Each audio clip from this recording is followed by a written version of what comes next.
So what we're going to do is we're going to go around. I'm going to show you a number of things that have sort of been happening behind the scenes over the last 2 weeks. What we're going to do is I'll start down the southern end, and it's more related to the coal loader platform, because that's going to be the main theme predominantly as part of this layout. But as you can see here, up on level 3 in this area here, this is where the coal loader is going to be positioned, and the trains are going to then come off this main line onto a branch, go around, and it'll be visible around this loop here, and then being loaded with coal, and then it will disappear, and then it will then join up to the main line again on this side.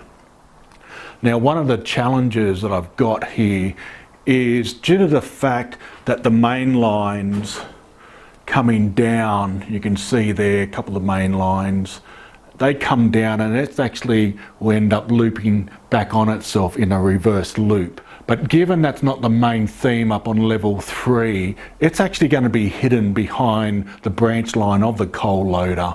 So what I've got to do is actually make sure, like if anything goes wrong with the train on the track, I've got to be able to get access to it. So there's a few things I need to think through before going ahead and just laying this track, because why I say that is up front here will be the branch line to the coal loader. Now that track is going to be raised, and the reason I'm raising that track is due to the fact that the reverse loop on the main line is going to be on this platform here. So it's going to be easier to bring the scenery over the top. And so the branch line to the coal loader is going to be roughly positioned around about 80 millimeters above this baseboard. And what I was thinking is the front fascia here is that I will have portals cut in it, pretty much the same as I've got planned for my helix, both that one and that one over there, where I'm going to cover it, but obviously I still want to be able to view the trains just to make sure everything's okay. And so what I plan to do is when I put that fascia on, I'm going to have portals cut in these sections here so I can still see the trains. Now, I was going to extend that idea over here to this platform. So this section here will have the fascia over it, but there'll be portals cut along here so I can view through the train running on the main line, looping around underneath the main coal loader scene. But anyway, look, that's one of the ideas I have. So you can see here that I've finished off the platform as well. And you may see here there's some odd shapes here that I've cut out and put in place. Now the main reason is I could have, and I did have some full sheets, but I had a bunch of scrap plywood lying around. I thought might as well just reuse that, because otherwise it's just going to go to waste. So obviously it wasn't quite big enough to stretch this area here, as well as going right over that curve and down this area here. So I've just sort of cut it into a shape and played a bit of a jigsaw puzzle game with it. Finished painting up the backdrops. Well, now it's all completed, painted, and if I go down here, I don't know what the light's like. Anyway, that backboard, I don't know, some of you may have noticed earlier, a lot of this stuff was not painted due to the fact that I actually did shift this framework up slightly, and you can see down there the end that I filled in, I've got that all painted. This area here you're not going to see because it's going to be boarded up once I put in the scenery. So as we move on, I wanted to just quickly come back to my custom cabinet and just sort of show you that I've pre-filled it with most of my stuff. I will need to come back and build that second one. I'm just going to open up and sort of show you how I've laid out at this point in time. Top drawer here is mainly all my coal units. That's not all of them. Plus I've got a whole bunch more on order for hopefully later this year. So here you can see more of the coal units, some locos, alcos, and obviously some steel units for the Port Kembla steel area down on level 1. Now, one thing I didn't mention in the last video with this building. What I did, and I sort of mentioned that it was going to be sealed from dust, is I actually lined behind these drawers with, I guess it's the stuff that you use around your doors, your household doors, to stop drafts, that type of stuff. So I thought it was a good material to use just to help keep the dust out, and then, you know, nothing creeps up in between gaps or anything like that. The third one, a stack of different units there, and then down here on the fourth is mainly all the passenger type services. So a couple of new items that I've got over the time, but I'm not going to touch on that right now. Just an update on, I guess, having those 4 locos hit the ground that I've mentioned in earlier videos. I can report back that 3 out of the 4 are good. So 2 of them actually had some crushed couplers that I need to replace, but that's okay, because really at the end of the day I am going to replace all my couplers. I don't really like the ones that come from the factory. They're all different and they don't quite hang on to each other as tightly as I like, and I've actually lost a few rakes going up some of these helixes, which were interesting. They stayed on the track, that was no issue. It was just interesting losing it halfway up. But anyway, that's another story for another day. So another thing from down this end that's been a long time coming, you would have seen me putting the bracing in here.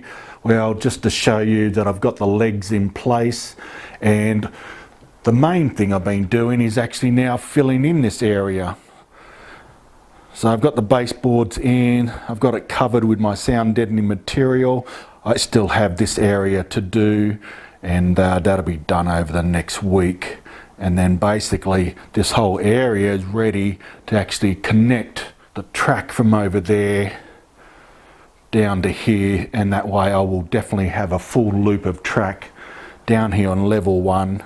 So the good thing about this is I can now actually stand on this if I need to work on level 2, and then obviously I've got to put in level 3. Now I've got the wood there to put in that framing, so that's another thing that'll happen over the weekend. Yeah, like I said, this one's been a long time coming, so this has been open since the start of the build. I guess I sort of planned ahead and knowing that I was going to have some reach issues, and just how was I going to get to certain bits and pieces over on this side with the branch lines. So now it's all slowly coming together. It almost feels like I'm sort of coming to the completion of the main build of this 3-leveled layout. I've actually done some retrospective work, and I actually have now gone back and placed cork under the track that comes out of this second helix. I sort of spoke about that I got so excited and forgot to actually put the cork under this track coming out because of the error that I'm modelling, that I could have got away with it, but I don't know. I sort of looked back and I sort of ummed and ahed over the last couple of weeks, and I've just bitten the bullet and thought, bugger it, I need to get it under there, make it consistent. And so there you have it. So basically all the cork has been laid. Now I may have another video in the future, just because I've got some other areas where I need to pull up the track, so I may just make a quick video showing you how I do that when it's already been glued and laid. It's actually quite easy on this material, nothing that a bit of water and a very thin razor blade can actually get through it quite quickly. And as you can see here, I've actually now started to lay the track across this transitioning bridge. Now I do actually need to make a comment about this transitioning. You would have heard me call it a bridge so many times, but I think a lot of people took me literally on that. Now, at the end of the day, once I start putting the fascia on and starting to build out the scenic outlines of certain areas of this layout, this area or this transitioning is not actually a bridge. I've just called it a bridge because it sort of takes me from the second helix over to level 3, but in actual fact it is going to be scenic, and it's not actually a bridge, and it's not going to be scenic as a bridge.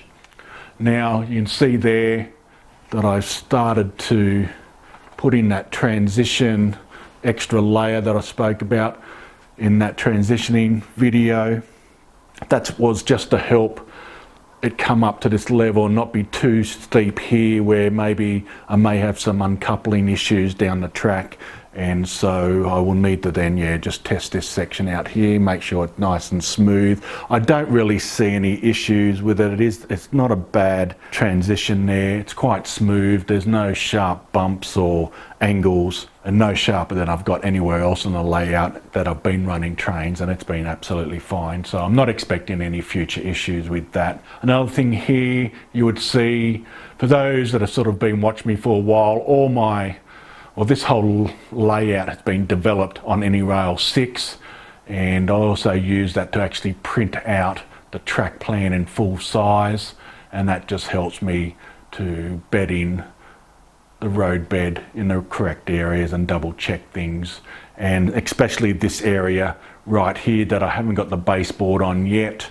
Up this end it'll be all one piece, but down this end, because the tracks are going to be at different levels, I will actually take this print out, put it onto the plywood and trace out where I'm going to make cuts so I can raise and lower that sub-road bed where needed. Because I'm going to have 4 tracks here. The 2 middle ones will be the main, and they will then loop around and come back on itself. And then there'll be 2 side branch lines where this one will go off to the coal loader over here, and then it's actually going to return to the other side here and join back up on the main line. So I apologise for the mess, but over here you can see I've actually got rid of my shelves that I had over there. I do have some major plans here. I'm going to reconfigure all my workbench area. I'm not happy with it. It just doesn't work for me at the moment. I've got some plans in the back of my mind. It's just going to be basically reconfiguring, shuffling things around, getting rid of some stuff, moving that desk up to this point, just so later on, because I think at the moment what I'm playing with is this level 2 here is going to be the loco depot, and of course I'm thinking of having the programming track here, or even maybe come through. But anyway, that's some future plans there. I'm sure you'll see that in the future at some point. So that's been the handful of activities that's been done in the background over the last 2 to 3 weeks. Now moving forward, I'm going to continue with this track work up here on level 3. As mentioned earlier, back here I do have some challenges. I just want to have a bit of a think about as I approach it and not rush into it. Also, as I progress with level 3 track work, I do need to put in a couple of bus power lines, because level 3 is split up into a couple of different districts, and one being that reverse loop around here on the level 3 platform for the coal loader.